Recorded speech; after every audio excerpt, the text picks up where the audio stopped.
مش عارف ابدا الموضوع ازاي، بس بجد احنا شعب عاطفي جدا. احنا بجد شعب كل سيزون بنبقى عايزين نغير رئيس، انت فاهم؟ من اول احمد الريان اللي كنا عايزين نخليه رئيس عشان كان بينزل السكر رخيص، لحد عادل امام عشان كان عايز يحط صورته على الجنيه، لحد في ناس كانت عايزه ابو تريكه يبقى رئيس جمهوريه. انت متخيل اللي احنا فيه؟ ما انكرش ان في يوم من الايام كنت عايز عم احمد نور الدين يبقى رئيس الجمهوريه، بس اخر واحد عامه في اخر فتره باسم يوسف.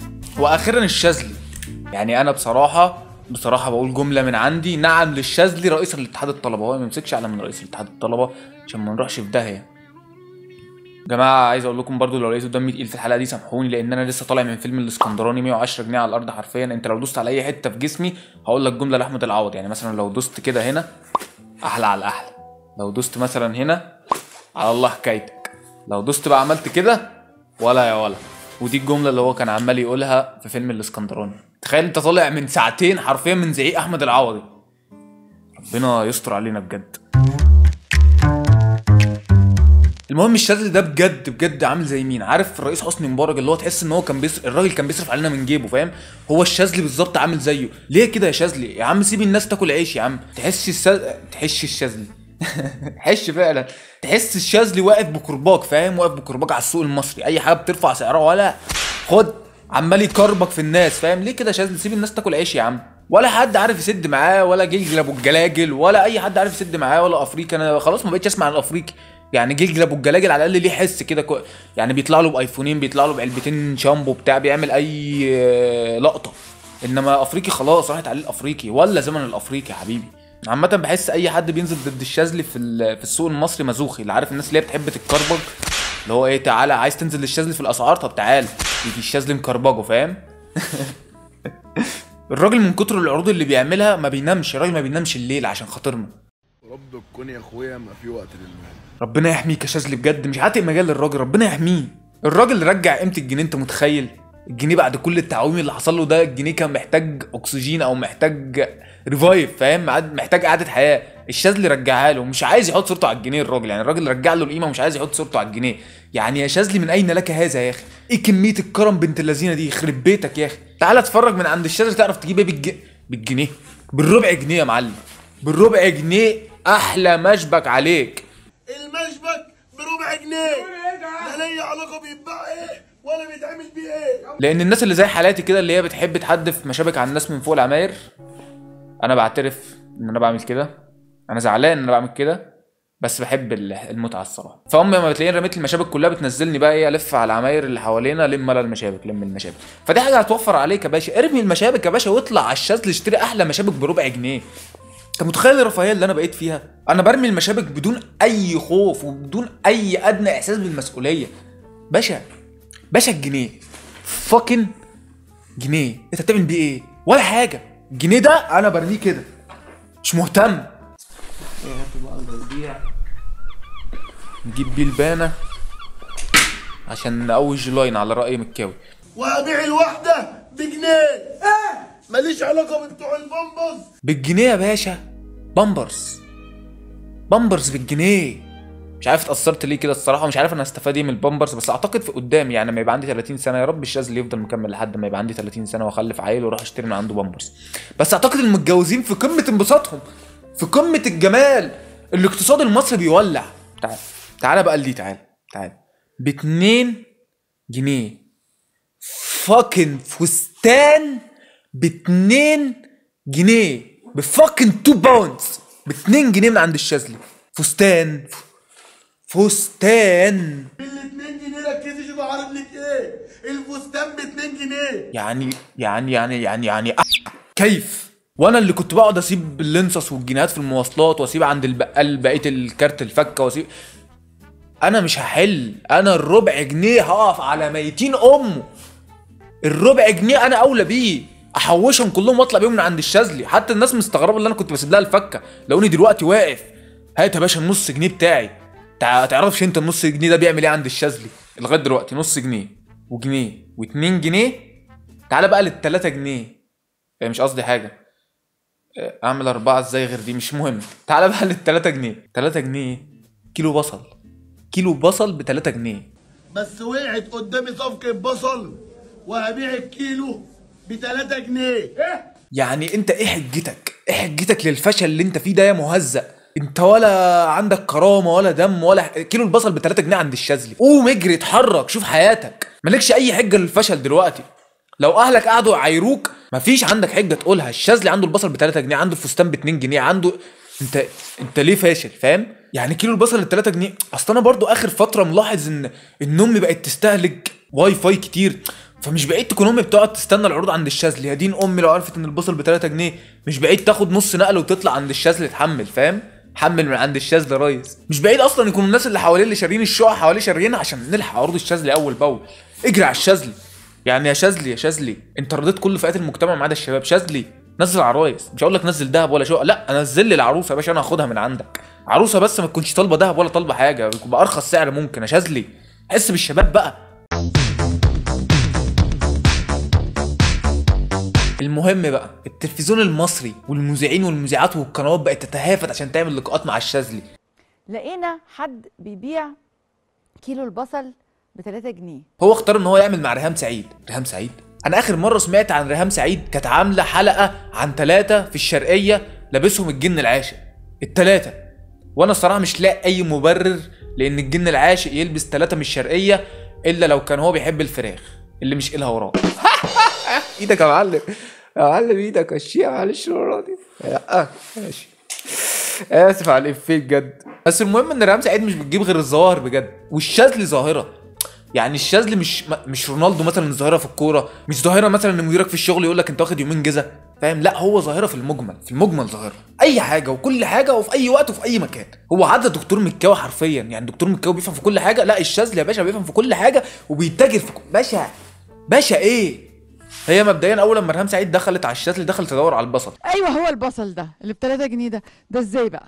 انا قلت ان انا هو بجد ولا لعبه؟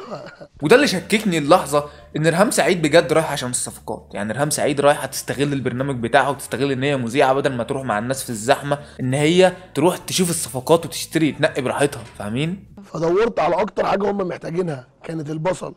فبالنسبه لي بدل ما اجي اقول له مثلا قطعه وعليها قطعه هديه او في اوفر او بجد ليه اي حد ممكن يكون دمه خفيف او بيهزر في اغلب الوقت او مثلا بيعمل حاجات عشوائيه فشخ، اما بيطلع في لقاء تلفزيوني بيحاول ان هو يبان المثقف اللي مفيش من واتنين، بيحاول ان هو يبان محمد رمضان. عارف محمد رمضان كده اللي يقعد يقول لك مقولات محدش قالها، بيبقى هو عايز يبان مثقف، وهو ما بيعوز يبان مثقف بينيل الدنيا.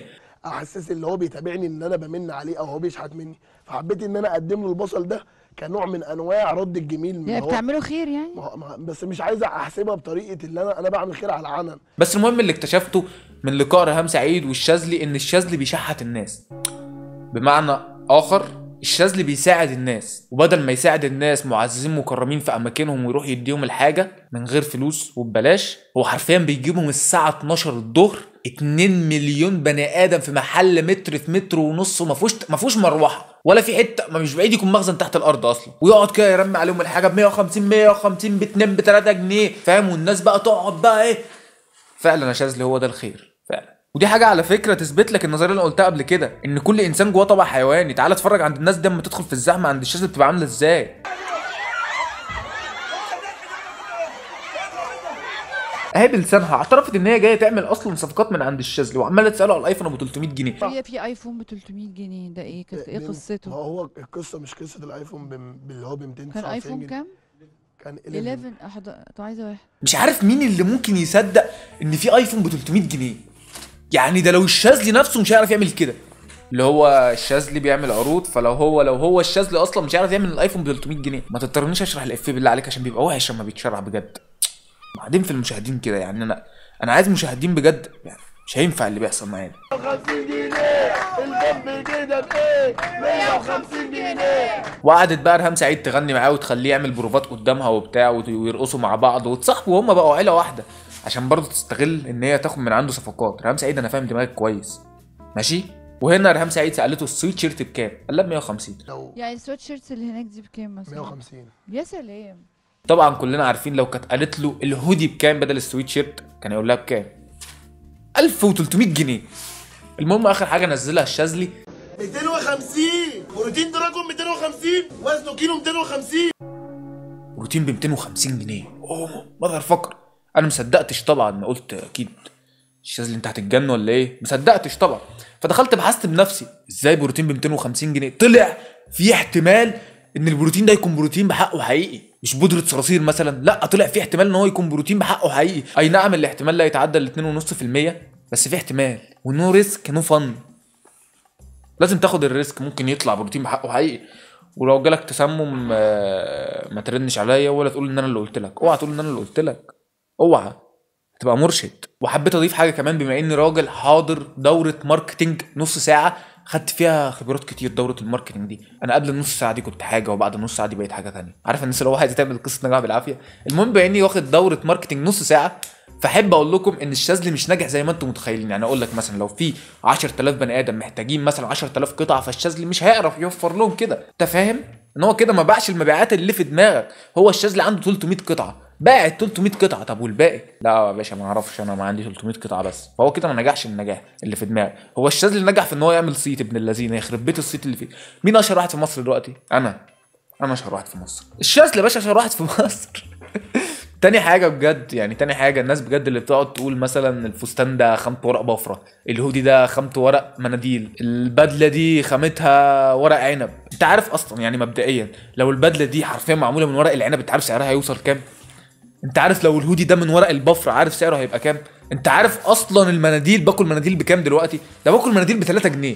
انت متخيل فستان كامل معمول من مناديل هيبقى بكام؟ فبلاش حناكة، ولو تعرف تستغل الفرصة استغلها، لان دي تعتبر فرصه قدامك، فاهم؟ فلازم تستغلها، لان الشاذلي مش هيفضل يعمل كده طول عمره، شويه وهيخلص. والله العظيم لولا انا ساكن بعيد عن الشاذلي كنت رحت قعدت استنيت قدام المحل. هنام هفرش قدام المحل وهنام عنده عشان استنى العروض اول باول. كل يوم عرض الساعه 6، يخرب بيتك يا اخي. طول ما انت بعيد عن الاكل والشرب انت تمام. لان امبارح لقيته منزل حواوش ب 3 جنيه. يعني تخيل حواوش ب 3 جنيه، تخيل انت بقى حواوش ب 3 جنيه، حواوش ب 3 جنيه. اوعى تعمل كده، اوعى تجيب حواوشي ب 3 جنيه. يعني لو ب 10 جنيه هاته، لان انا بشتري حواوشي ب 10 جنيه ولحد دلوقتي ما متش يعني، فتمام. ابو 10 جنيه تمام، ابو 3 جنيه لا.